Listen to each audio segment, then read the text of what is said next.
Hello my dear friends. तो आज हम स्टार्ट करेंगे एक नया चैप्टर जो कि है magnetic field of electric current. हमने पिछले चैप्टर में देखा था कि इलेक्ट्रिसिटी चैप्टर कैसे एक वायर में से अगर इलेक्ट्रिसिटी पास करते हैं तो एक हीट प्रोड्यूस होती है जिसका हम बहुत से कामों में इस्तेमाल करते हैं। तो आज उसी से मिलता जुलता एक नया टॉपिक पढ़ेंगे जो है magnetic affect of electric current, कि अगर किसी वायर में से इलेक्ट्रिसिटी पास करेंगे तो वो कैसे मैग्नेटिक फील्ड डेवलप करेगा आसपास और मैग्नेटिज्म प्रॉपर्टी को दर्शाएगा। तो इसे एक महान साइंटिस्ट हैंस क्रिश्चियन ऑस्टेड ने फाइंड किया था और मैग्नेटिक फील्ड की स्ट्रेंथ की जो यूनिट है उसे ऑस्टेड कहते हैं। वो इन्हीं की वजह से कहते हैं कि इन्होंने उसे फाइंड किया था। तो अब हम समझते हैं कि मैग्नेटिक फील्ड क्या होता है और मैग्नेटिक फील्ड लाइंस क्या होती है। अब मान लीजिए कि ये एक मैग्नेट मैग्नेट है, ये इसका नॉर्थ पोल है, ये इसका साउथ पोल है। तो मैग्नेटिक फील्ड एक यहाँ डेवलप हुआ होगा जिसमें हम मैग्नेटिक अफेक्ट को डिटेक्ट कर सकते हैं। मैग्नेटिक फील्ड क्या हुआ? मैग्नेटिक फील्ड हुआ यानी कि a region around a magnet in which magnetic field can be detected is known as magnetic field.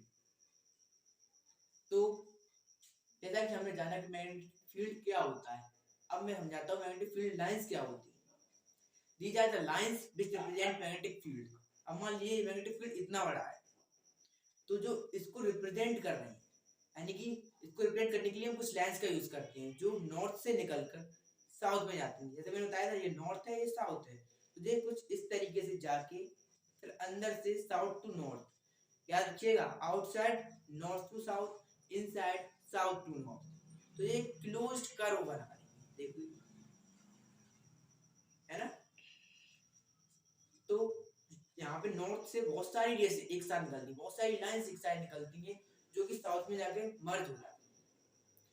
तो जो यहाँ से जो बहुत सारी लाइंस निकल रही है तो उसकी वजह से इस पॉइंट पर नॉर्थ पर और साउथ में जो सारी रेस आके मर्ज हो रही है, तो यहाँ पर जो लाइंस की संख्या है वो काफी ज्यादा होगी, इनके बीच की डिस्टेंस यहाँ पर बहुत कम होगी। तो यहाँ पर इनकी स्ट्रेंथ यानी कि मैग्नेटिक अफेक्ट ज्यादा होगा नॉर्थ पोल पर एंड साउथ पोल पर।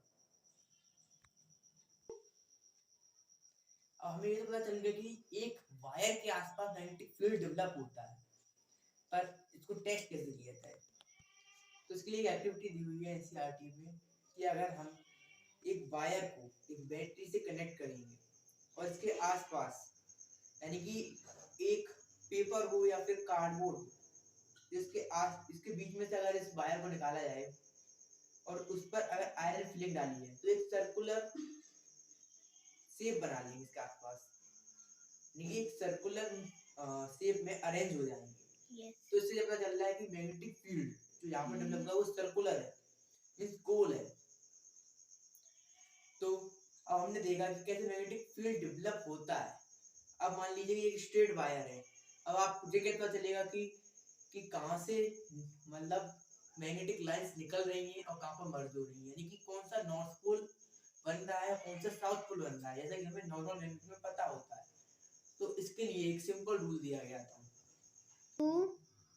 मैग्नेटिक फील्ड के लिए एक रूल बनाया गया जिसे हम कहते हैं राइट हैंड थंब रूल। इस रूल के अकॉर्डिंग क्या होता है, मान लीजिए, इमेजिन कीजिए कि आप एक कंडक्टर को पकड़े हुए हैं जिसमें इलेक्ट्रिसिटी चल रही है। सिर्फ मान लीजिए, पकड़िए मत, मान लीजिए इसमें इलेक्ट्रिसिटी यहाँ से यहाँ फ्लो कर रही है, इस तरीके से फ्लो कर रही है। तो इमेजिन कीजिए कि आप एक कंडक्टर को पकड़े हुए हैं कुछ इस तरीके से कि आपका जो थंब है वो डायरेक्शन ऑफ द करंट दर्शा रहा है, मींस इलेक्ट्रिसिटी इधर पास कर रही है, यानी कि नीचे से ऊपर, अभी इस हिसाब से पकड़े हुए हैं, और आपकी जो उंगली है वो इस कंडक्टर के आसपास कर्ल, मतलब आपने इसको पकड़ा हुआ है कुछ इस तरीके से।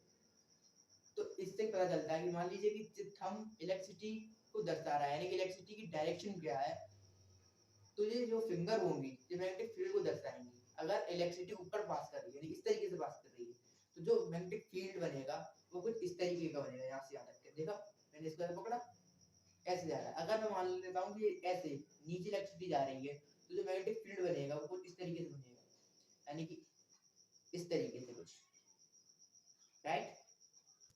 टू, तो तो इसे अब डेफिनेशन में हम कैसे बता सकते हैं? Right hand thumb rule. इसे डेफिनेशन में लिखने के लिए हम ऐसे कह सकते हैं, इमेजिन यू आर कैचिंग। तो हम राइट हैंड थंब रूल को डेफिनेशन में किस तरीके से कह सकते हैं?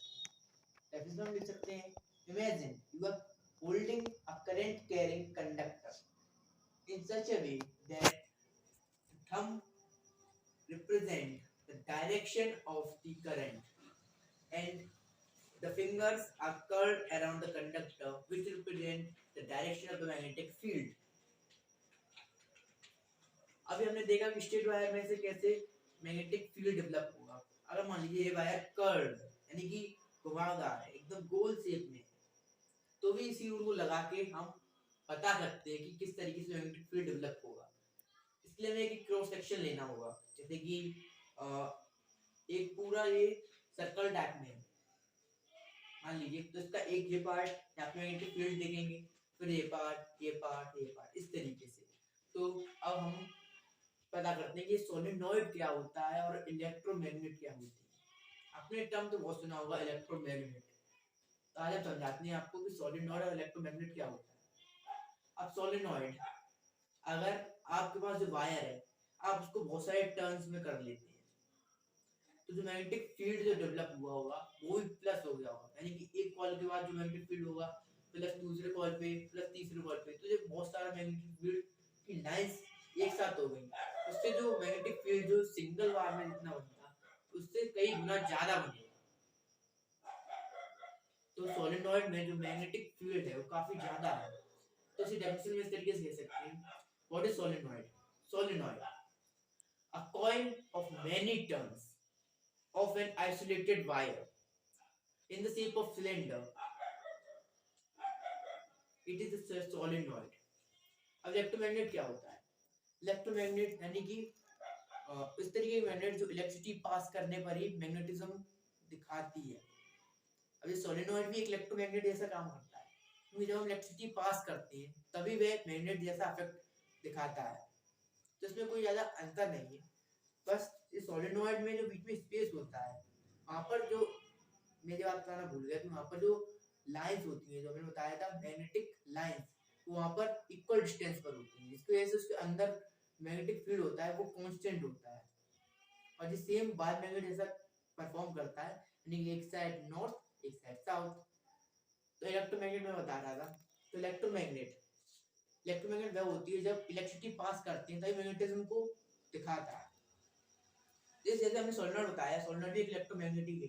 अब इलेक्ट्रोमैग्नेट मान लीजिए उसके बीच में एक गैप होता है सोलेनॉइड में, जैसे हमने टर्न्स तो दिए जिसके बीच में जगह होती है, तो वहां पर अगर हम आयरन या फिर कोबाल्ट निकल जो मैग्नेट से अट्रैक्ट होते हैं ऐसे मेटल्स को उसके अंदर अगर रखेंगे तो उसमें भी अब मैग्नेटिज्म आ जाएगा, इसके अंदर भी मैग्नेटिज्म आ जाएगा, क्योंकि हमने इसको बीच में रखा है, इसके ऊपर हमने वायर को लपेटा है, इसके ऊपर हमने कर्ल किया है, इसकी वजह से ये भी अब एक मैग्नेट की जैसा काम करने लगेगा। इसे बोलते हैं इलेक्ट्रोमैग्नेट, क्योंकि हमने जब इलेक्ट्रिसिटी पास करेंगे तभी ये मैग्नेटिज्म दिखाएगा। तो हम देख चुके हैं कि कैसे इलेक्ट्रिसिटी की वजह से जो हमने वायर में से क्रॉस की तो एक मैग्नेटिक फील्ड डेवलप हुआ, हमने देखा। अब मान लीजिए कि ये इसमें अब मैग्नेटिक फील्ड जो उसमें डेवलप हुआ है, यानी ये भी एक मैग्नेट की जैसे काम कर रहा है। अब हम दूसरी मैग्नेट को, यानी कि मान लीजिए ये भी एक मैग्नेट है, ये भी एक मैग्नेट है, मतलब ये इलेक्ट्रोमैग्नेट है, इसमें इलेक्ट्रिसिटी पास करेंगे तभी ये मैग्नेट बनेगी।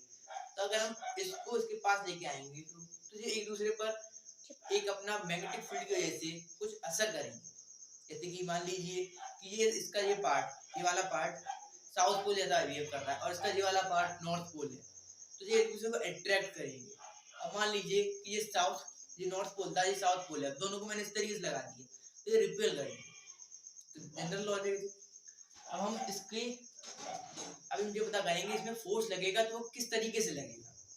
इसके लिए एक रूल बनाया गया है, फ्लेमिंगोस लेफ्ट हैंड रूल, इस तरीके से कुछ इसमें बताया गया है कि जो ये फर्स्ट फिंगर होता है वो रिप्रेजेंट करता है मैग्नेटिक फील्ड को।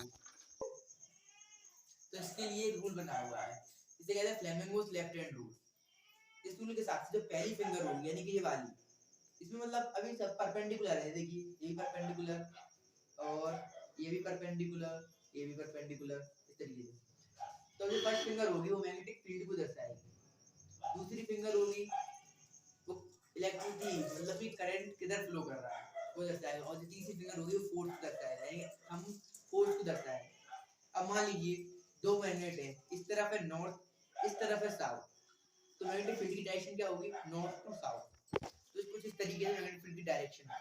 अब हमने बीच में एक वायर रखा हुआ है, बीच में वायर रखा हुआ है जिसमें अब ये वायर मान लीजिए इस तरफ करंट फ्लो कर रहा है, मैंने बताया मैग्नेटिक फील्ड दे रहा इस तरीके से करंट इधर फ्लो कर रहा है इधर, तो जो फोर्स लगेगा, जो उस पे फोर्स लगेगा, जो बीच में जो मैग्नेट है इलेक्ट्रोमैग्नेट जैसा काम करेगा ये, तो फोर्स जो लगेगा वो नीचे की तरफ लगेगा, यानी कि ये कुछ इस तरीके से नीचे मूव करेगा। तो इसी प्रिंसिपल पे मोटर काम करता है।